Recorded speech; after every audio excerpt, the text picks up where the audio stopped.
Welcome to the SDA Housing Podcast, brought to you by Ndis Property Australia. Before starting this episode, we need to provide a general disclaimer. Information contained in this podcast is general in nature only. It does not take into account the objectives, financial situation, or needs of any particular person. You need to consider your financial situation and needs before making any decisions based on the information in this podcast. And you should consider seeking independent and professional advice for your personal circumstances. All right, let's begin. Hello everybody, my name is Min and I'm your co-host with Debbie from Ndis Property Australia, and you're listening to the SDA Housing Podcast, a show that explains, highlights, guides and brings awareness about all things SDA in this ever-changing Ndis world. Greetings, Debbie. Hello, Min. How are you? Good. Today our episode is really a bit of reviewing some information from the quarterly report ending, what was it, March or May? March. Yep. But I love the way that Barwon Investments, the institution in Sydney, have put together the information here. Their snapshot analysis. Yes. And we call this episode the Key NDIA Data and Insights. Should be SDA data really, but Debbie, where do we go from here? How's this summarized document that they've posted on LinkedIn? I like it. It's very concise, very simple, very clear, very clean. I love the way it's been presented. Of course, people who love data love putting it in a very professional and succinct manner. What's your impression of the information put in front of us here, Deb? Yeah, look, it summarises really all the important information on two very clear, concise pages of graphs and tables. So, yeah, I like what they've done a lot. The two things that, and thank you, Joz from Barwon. Thank you for you guys putting all this together.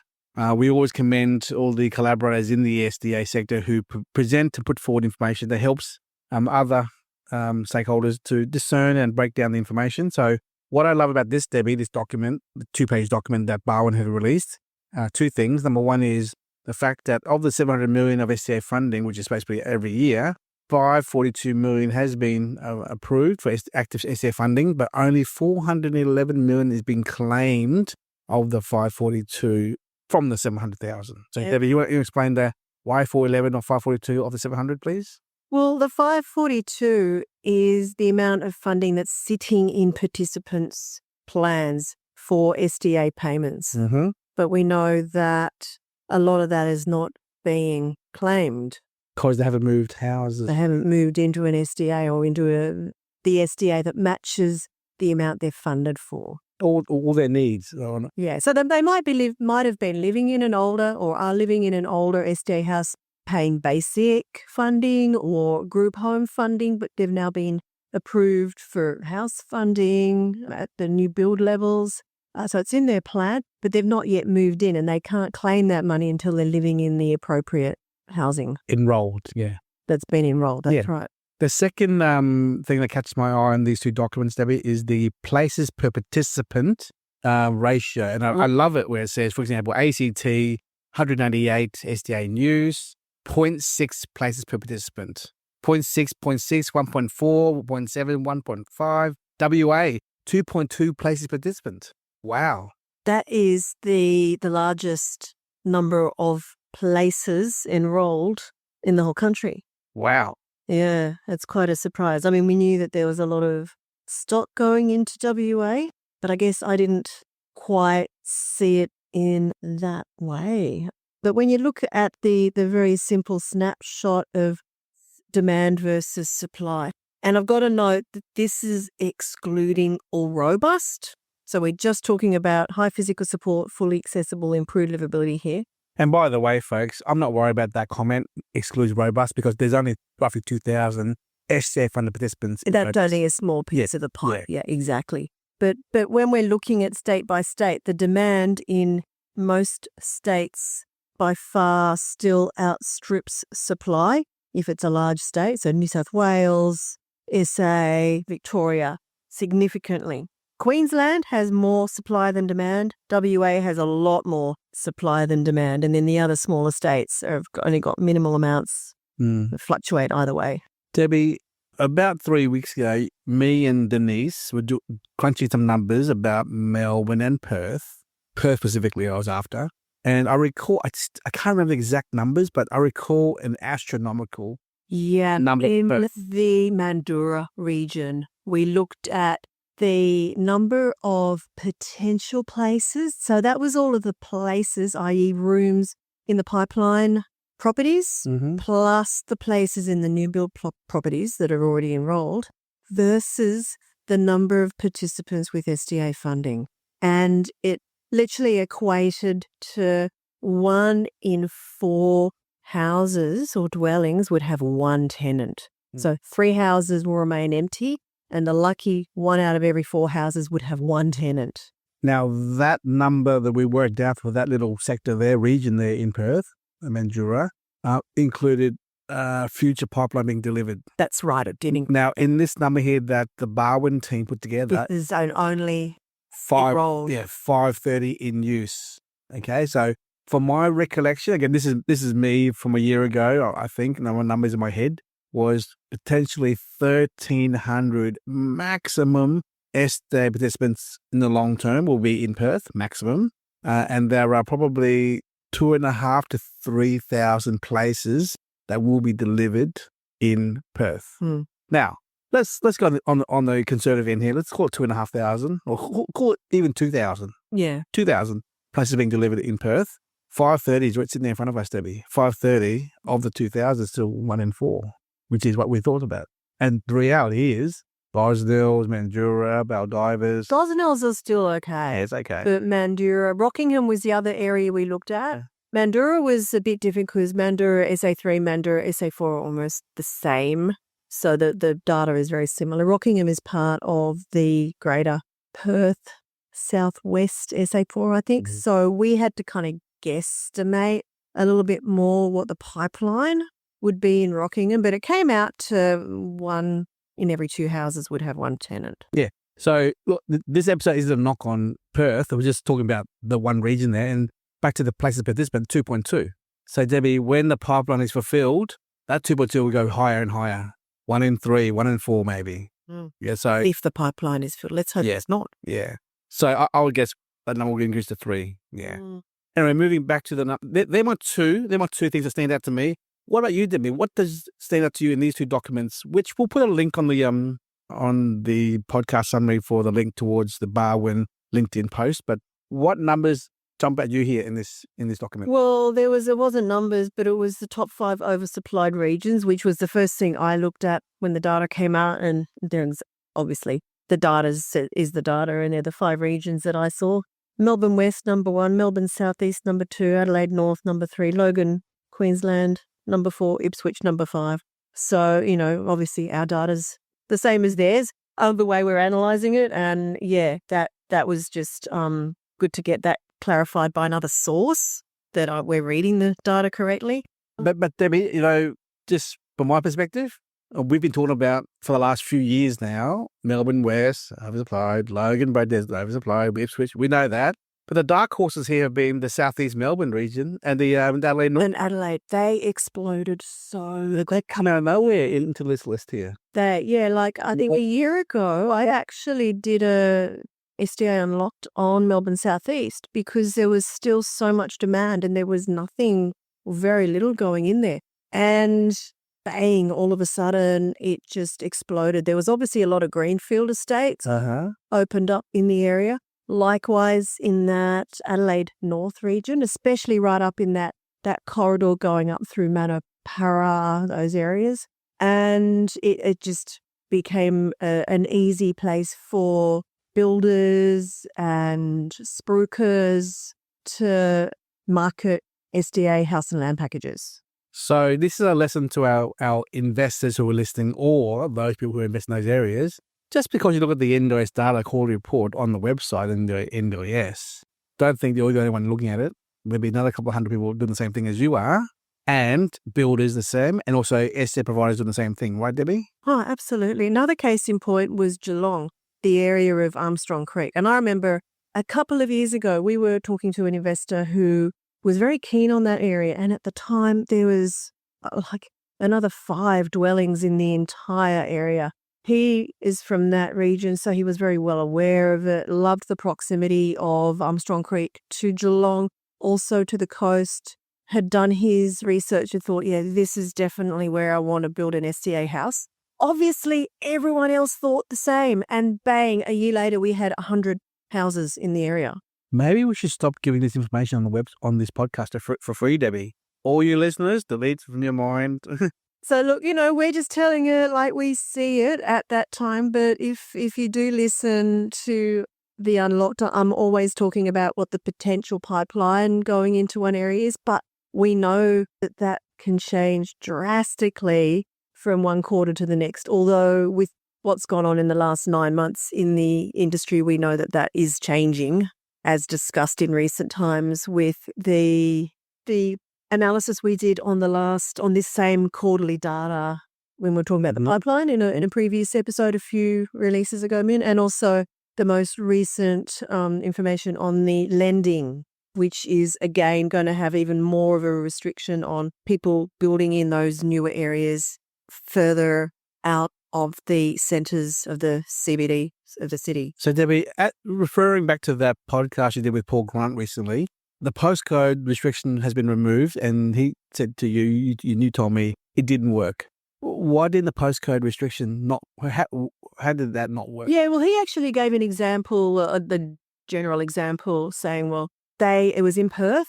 They had investors looking to build a property 5 kilometres or 8 kilometres from the centre of Perth City, and SDA providers were providing due diligence reports saying, we can fill these, we have demand, it's a high demand area, and yet for some reason it was blacklisted. And I guess this lender kind of had probably a few cases like this and realised that maybe blacklisting specific postcodes in some cases was good, but it wasn't the actual answer. And really, it's what we've been saying, it's proximity to the centre of the cities. It's the inner and mid-ring areas. Exactly. Well, we can only beat the drum so hard so many times, and if people don't want to listen to us because they don't know about it, the facts and the figures and the advice, then they'll do what they do, and they'll be the ones in the mess, I guess. Yeah. But I guess just back to the conciseness of this report, please do download it from the description. Debbie, you want to read a few lines from the sites? Well, I was just going to go through the tables that they've got up the top here. The first two ones was the participants' demand and the SDA Places supply, and just showing from September 22 the growth quarter by quarter, what it looks like. In terms of demand, the participants with funding not using it versus those using it. And then on the supply side, the pipeline plus the new build. So it's a really good, clear indication of how supply is growing, which is very rapidly, and how the demand is growing very, very slowly. Okay, some of the points that they've listed here. Activated SDA funding increased 20% last year, but 131 million or 24% remains unused, highlighting a key opportunity for targeted future SDA supply. But again, this all comes down to, yes, we know the demand is there, but where specifically is the demand? This is very general. All these data, all these stats are literally overall or state by state. So, and where it's, it might sound like a broken drum, is that the right? Broken record. Beating the drum. We don't know well enough from the data we're currently getting where that demand really is, but we do our best, as I'm sure a lot of other organisations do, to pick through the data, read between the lines, use all sorts of other sources out there as well to get more clarity on that. But anyway, in the March 2025 quarter, enrolled SDA places grew 2.4 times faster than active participants, with 1,060 new places enrolled versus 411 new funded participants. So this is the sort of growth we're seeing quarter on quarter. Nothing's new here, really. 60% of SDA supply pipeline consists of houses, compared to 46% of the currently enrolled dwellings, indicating a sharp shift away from other building types. So that's I guess, indicating that less apartments and villas are going in, which is interesting. Again, it's pipeline. We know that pipeline is effectively reflecting what was starting construction 6-9 months, even more ago, or going into the system that long ago. Yeah. Just because of the delay it takes to actually eventuate and come to ground. And I'm hoping that a lot of those homes won't actually be built because most of that pipeline is in areas we don't need it. Yeah.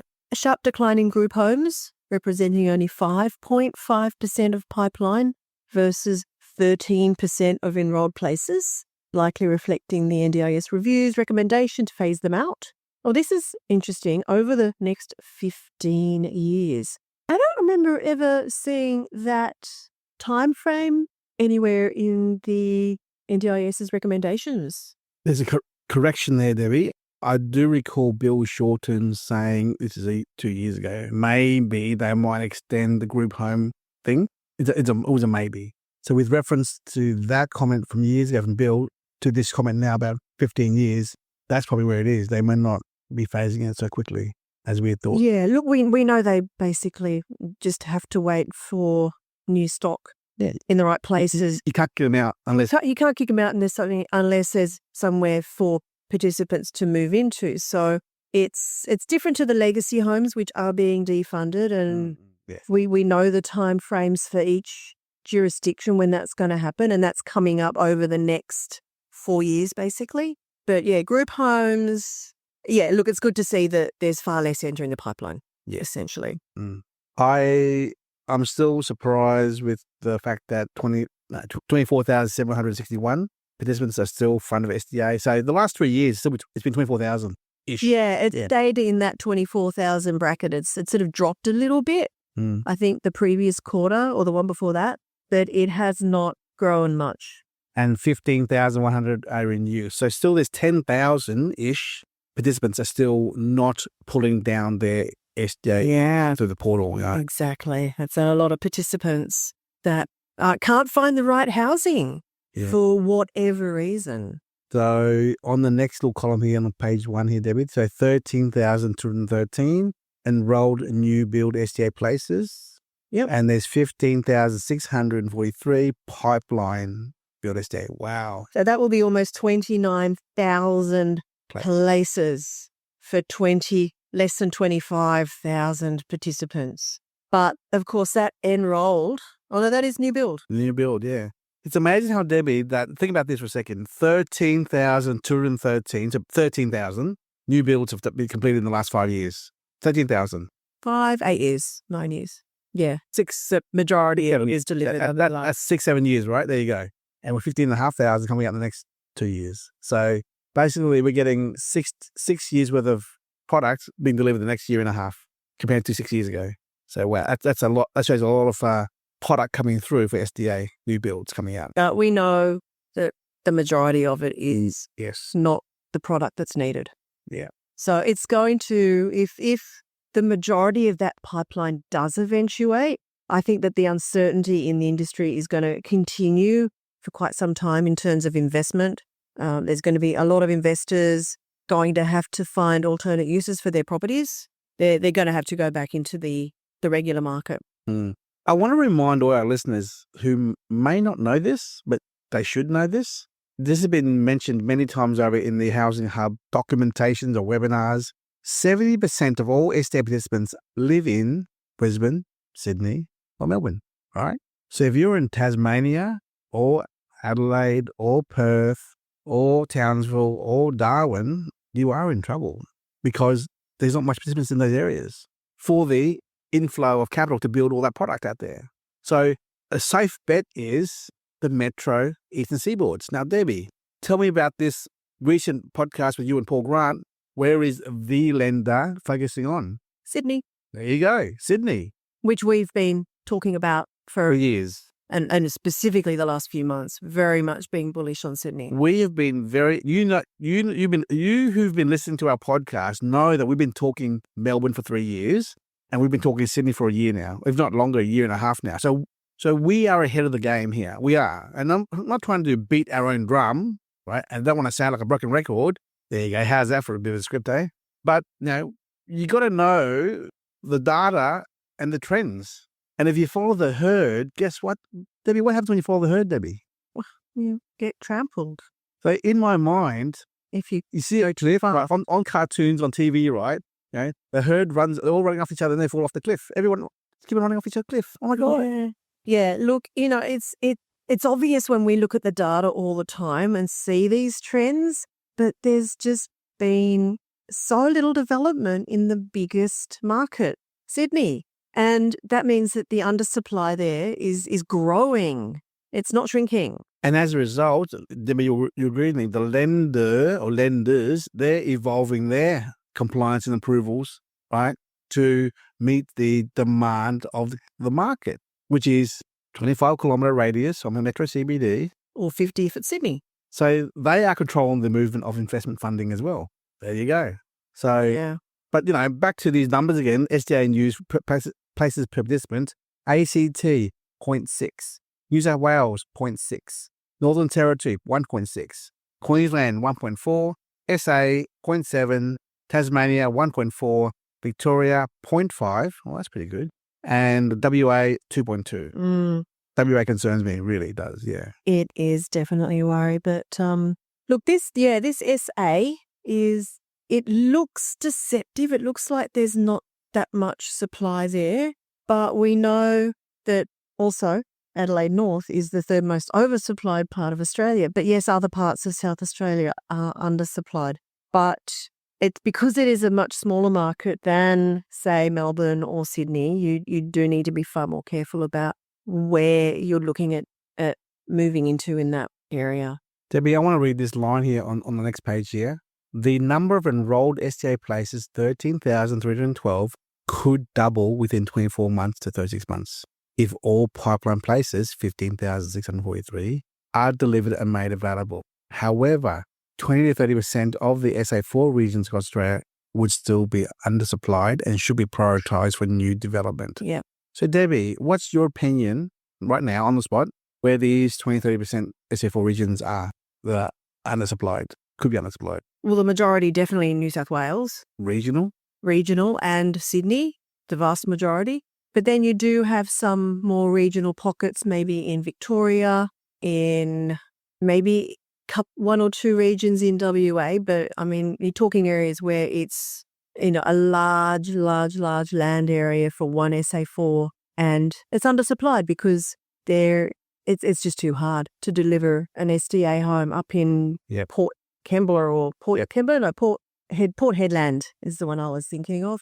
So yeah, by far the majority, even Queensland, there's only a couple of the more regional SA4s, but they're really small numbers when we're talking about the undersupply, the supply versus the demand. So really, most of those SA4 regions, I would say, are in New South Wales. Yeah. Speaking of regional, Debbie, can I make a request for our next SDA Unlocked episode, please? Barwon, New South Wales. Is that a place you can look into? Barwon's part of the Shoalhaven SA3. It includes Mittagong and Mossvale, I think. But I think that could be a good... Those who don't know where Barwon is, where is Barwon? It's just southwest of Sydney, inland from Wollongong, I suppose. How many kilometres? Maybe 100. You sure it's southwest? Yeah. Okay. Yeah. 100 kilometres. So what, an hour and a half drive, 2 hours? Hour and a half, 2 hours drive, I guess. Okay. Yeah, top of my head. I'm sure someone will correct me. I've got those details a little wrong, but it's definitely southwest of Sydney, southwest. Mm-hmm.